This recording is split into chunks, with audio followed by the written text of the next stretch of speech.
Vamos platicando un poquito entonces de la viruela del mono. Vamos a empezar con esto. Este tema ha sido muy importante desde que se declaró una emergencia, y no una pandemia como el coronavirus, sino una emergencia de salud a nivel mundial por el aumento tan importante de casos de este virus que causa la viruela del mono, un virus que es exportado de los países de África. El primer caso que se documentó fue una persona que viajó a Nigeria, un inglés, y que regresó a su país de origen el 4 de mayo, y él empezó a desarrollar este exantema. Primero, claro, tuvo las manifestaciones clásicas, como una infección, con fiebre, con malestar, con dolores musculares, aparición de algunos ganglios, y después de esto, más o menos entre los 7 días, promedio, 10 días, se presentó el primer brote. A la segunda semana, prácticamente, entre la segunda y la cuarta semana, viene el brote de estas vesículas que se contabilizan por cientos y a veces por miles en todo el cuerpo, y que no respeta ni las plantas ni las palmas de las manos, que puede salir y que es bien característico, y ahorita lo vamos a tratar, en la región genital. Tiene un porqué. Se ha estudiado cada vez más, hay más información y se ha visto que ha tenido como estas variantes. Ya les había comentado en otros programas que la viruela del mono había tenido brotes en el pasado, y se han documentado varias estirpes o varios subtipos de estos virus de la viruela del mono, pero esta tiene cosas particulares, y una de ellas es esta aparición muy frecuente en el área anogenital, ¿no? En esta zona de la región perianal, donde aparecen, primeramente, ahí aparecen los brotes, y tiene mucho que ver con el mecanismo de transmisión. ¿De acuerdo? Bueno, fíjense bien, recientemente Lancet, esta prestigiosa revista inglesa, publicó un pequeño artículo donde documentaba la información que se había generado en las últimas semanas, ¿no? Y decían que, bueno, si bien es cierto que la tasa de mortalidad de esta enfermedad es baja, afortunadamente, ¿no? La letalidad, o sea, de 100 personas que se enfermen, pues ¿cuántas se mueren? Pues la verdad es que es baja, muy baja, ¿no? Estamos rondando el 1% o menos, pero resulta que 4 de 10 personas sí requieren atención médica, y la principal causa de esto, ¿saben qué es? Son los dolores musculares, los dolores neuronales o estas alteraciones neurológicas que presenta la enfermedad, porque sí afecta mucho, ¿no? Entonces, era ese un dato interesante que había que comentar, que hace diferente este brote, esta aparición de este cuadro de viruela del mono, y que la hace diferente también a los que hubo en años anteriores y en décadas pasadas también, ¿no? Por ejemplo, en España se están hospitalizando alrededor del 3% de todos los pacientes que tienen esta enfermedad, esta viruela del mono, ¿no? ¿Por qué hago tanta referencia a España? Porque resulta que después de Estados Unidos, España es el segundo país que tiene el mayor número de casos de viruela. Y aquí traigo los datos, fíjense, yo lo consulté, y más o menos hay en el mundo más de 30,000 casos, más los que se van acumulando, de viruela del mono. De estos, en Estados Unidos, 8,903 casos, seguramente ya habrá más de la mañana para acá. En España, 5,162 y contando.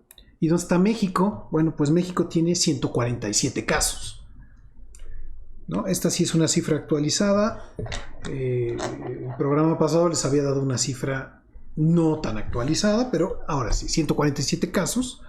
Pero lo que les decía al principio del programa, hay un incremento de la semana anterior a esta del 61% de casos. O sea, es increíble que en una semana 61% de aumento de casos. Esto es alarmante, esto sin duda. Y hay 18 estados, entre ellos la Ciudad de México, San Luis, ya Querétaro, ya poco a poco van reportando estados su primer caso, su segundo o más número de casos, ¿no? La edad a la que se está presentando mayoritariamente son en adultos jóvenes, de 30 a 39 años. Una de las principales vías de transmisión resulta qué es la vía sexual. Porque yo les decía en el programa pasado que el virus de la viruela del mono sí se transmitía por líquido seminal. Entonces, resulta que incluso en los primeros reportes preliminares que han publicado varias revistas científicas, pues donde se ha presentado más y hay una tendencia que probablemente esté sesgada por, no sé, porque es muy prematuro o porque necesitamos más datos, pero sí se estaba viendo en aquellos hombres mayoritariamente jóvenes, adultos jóvenes, que tenían relaciones con otros hombres. ¿Ok? Entonces, esta tendencia ahí está, estos números ahí están, y probablemente conforme tengamos más información, la tendencia no sea tan clara o se equilibre. Pero por el momento estamos identificando este factor de riesgo. Por lo tanto, la Organización Mundial de la Salud está recomendando que todos los hombres que tienen este tipo de preferencias reduzcan el número de contactos sexuales, que traten de ser con el menor número de parejas posibles, y que además utilicen mecanismo de barrera como un condón. ¿De acuerdo? Son estas las recomendaciones muy puntuales que está haciendo la Organización Mundial de la Salud para tratar de contrarrestar este brote que va en incremento tan importante. Ahora, no faltan las personas que, a pesar de estar contagiadas, de tener los brotes, por ahí vi un artículo de una persona en España que, a pesar de que le diagnosticaron que tenía viruela del mono y que estaba lleno de vesículas, salió a la calle, se subió al transporte público y quién sabe a cuántas decenas o centenas de personas pudo haber contagiado, ¿no? Esa es una falta de irresponsabilidad, es una falta de no tener vergüenza, ¿no? Porque no estamos pensando en el bienestar de los demás. O sea, si ya me dio, pues bueno, asumo que me va a ir bien y no tengo por qué estar contagiando a otras personas, ¿no? Entonces, bueno, y seguramente como ese caso hay muchos otros más, ¿de acuerdo? Bueno, les cuento otra cosa importante. En la India se encontró una nueva variante del virus del mono, de la viruela del mono. Es la variante A2. Y dicen, ya vamos a empezar otra vez con variantes. Pues sí, ya hay variantes del virus de la viruela del mono. ¿Qué creen? Es una variante que ya hace algunos años en Estados Unidos se había reportado y se había controlado. Esta variante tiene ciertas peculiaridades con la variante anterior, con la A1. Y una de ellas es que es menos agresiva. Eso sí es importante mencionarlo. De por sí no estamos viendo una agresividad, una virulencia tan importante con la primera variante de la viruela del mono, pero esta suele ser menos agresiva, pero hay algo mucho más característico. Esta tiene una predilección para aparecer en la región genital. O sea, incluso el reporte de los casos que se documentaron, estos dos casos, solo se presentó una primer vesícula en la región genital, ¿no? ¿Qué tenía el paciente? Lo mismo. Fiebre, dolores musculares, malestar general, como un cuadro,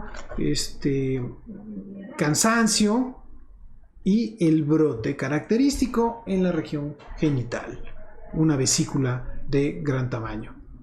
Y de ahí naturalmente ya se extendió más adelante en el resto del cuerpo, ¿no? A diferencia de la otra variante que pueden aparecer en otras áreas primero antes del cuerpo, aquí apareció en la región genital, y la inflamación de los ganglios, ¿sí? De los ganglios cervicales, axilares, inguinales, no es importante o no se considera porque no se reportó incluso. ¿De acuerdo? Pequeñas variantes que tenemos. Ahora, vamos a seguir insistiendo en los síntomas para identificarla. Inmediatamente que yo sospeche que la tengo, solicitar ayuda, hacer el diagnóstico, evitar contagiar a más personas, ¿no? Y entonces, característico, y es lo más frecuente, si la aparición de vesículas, bueno, eso lo vamos a tener en todos los casos a partir de la segunda semana. O sea, la primera semana básicamente vamos a tener fiebre, esto es de lo más frecuente, malestar general, dolores musculares, dolores o sensación como de hormigueo o alteraciones como nerviosas o neurosensoriales. Pudiéramos tener alguna especie como de gripa, catarro, congestión nasal y la inflamación de ganglios, que esto sí es muy característico en este primer brote que ya es universal, que ya está circulando en todo el mundo, esta primera variante.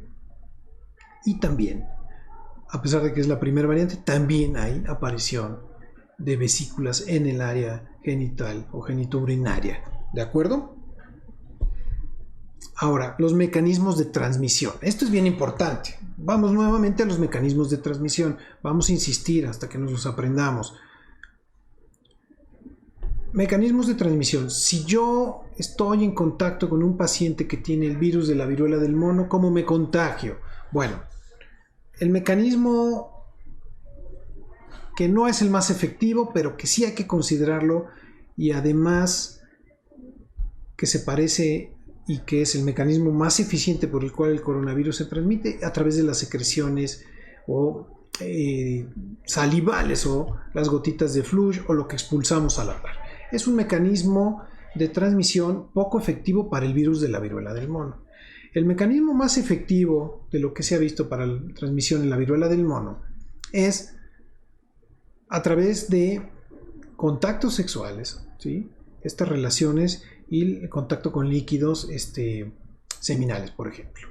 Y el otro que también es sumamente efectivo, una vez que aparecen las vesículas, estar en contacto con el líquido que está dentro de las vesículas. Adentro de las vesículas hay una gran cantidad de miles y miles y miles de virus que están listos para infectar a otro huésped. Entonces, si yo los toco, ya con eso es suficiente para que el virus pueda contagiarme. O sea, yo puedo tocar una superficie y que está llena de virus, que están los virus ahí porque alguien que tenía vesículas o este líquido lo dejó en esta superficie y yo puedo contagiarme de esa manera. O por contacto directo, tocando las lesiones, incluso cuando ya el paciente entra en una fase de costras, donde las vesículas se rompen y las costras se forman para formar una nueva piel, al momento de que la costra cae y se vuelve a abrir, todavía en ese momento, al igual que como en la varicela, podemos infectarnos, porque también hay líquido ahí y hay virus en ese líquido, ¿de acuerdo? Entonces, ese es el mecanismo esos son los mecanismos más eficientes y el menos eficiente para la transmisión del virus. Ahora, hay un punto importante del que tenemos que hablar y son las vacunas. Ya se está empezando a vacunar en ciertos países, en España, en Estados Unidos, a población de riesgo. ¿Cuál es la población de riesgo? Porque para esto les digo, no hay vacunas para vacunar masivamente como lo estamos haciendo como el COVID. No. Fíjense bien, en España, por ejemplo, solo están vacunando a 1 de cada 2 personas que tienen riesgo. ¿Cuáles son las personas de riesgo? Bueno, los pacientes que tienen algún defecto en la inmunidad, inmunodeficientes, trasplantados, que tienen VIH-Sida, que tienen alteradas las defensas, por decirlo de alguna manera muy general, pacientes que tienen cáncer, etc. Ellos, si el virus los infecta, es muy fácil que se compliquen porque sus mecanismos de defensa no son adecuados, porque no son eficientes, porque no van a lograr vencer al virus en una primera etapa y les va a costar mucho trabajo y les puede costar un internamiento o les puede costar la vida incluso. Entonces, solo se han administrado un poco más de 5,000 dosis de vacuna en este país ibérico.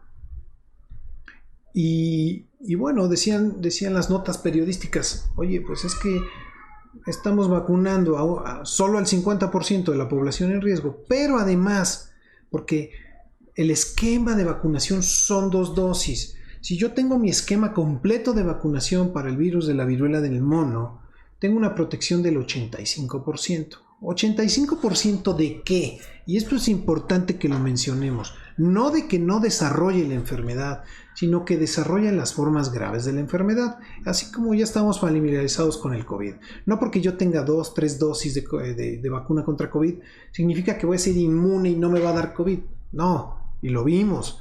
Todas aquellas personas que ya estaban vacunadas se volvieron a infectar, pero no fue de gravedad, no tuvieron problemas que necesitasen una atención hospitalaria o una atención en una terapia intensiva, ¿no? Tuvieron una enfermedad que cursó de leve a no tan leve o a moderada y que solito salieron. Bueno, pues con el virus de la viruela del mono es lo mismo. Protección del 85%, ¿ok? Pero ¿qué creen? Si solo tengo una dosis, la protección es solo del 30%. Solo del 30%, por lo tanto, este esfuerzo que se está haciendo con este número escaso de vacunas, pues resulta que se va a quedar muy corta, ¿no? Pero bueno, por algo se tiene que empezar, ¿no? Entonces, este es como la actualización de lo que estamos viviendo en este momento del virus de la viruela, del mono en el mundo y en México. Hay que seguirnos cuidando de este virus. Aquí sí sirve la limpieza de superficies con sustancias cloradas, con sustancias cuaternarias, ¿sí? Como las que utilizábamos cuando llegó el COVID. Después vimos que el COVID realmente era sumamente ineficiente su transmisión a través de superficies, picaportes, pero este virus no. Este virus sí se puede transmitir así. Así es que la limpieza no está de más, ¿no?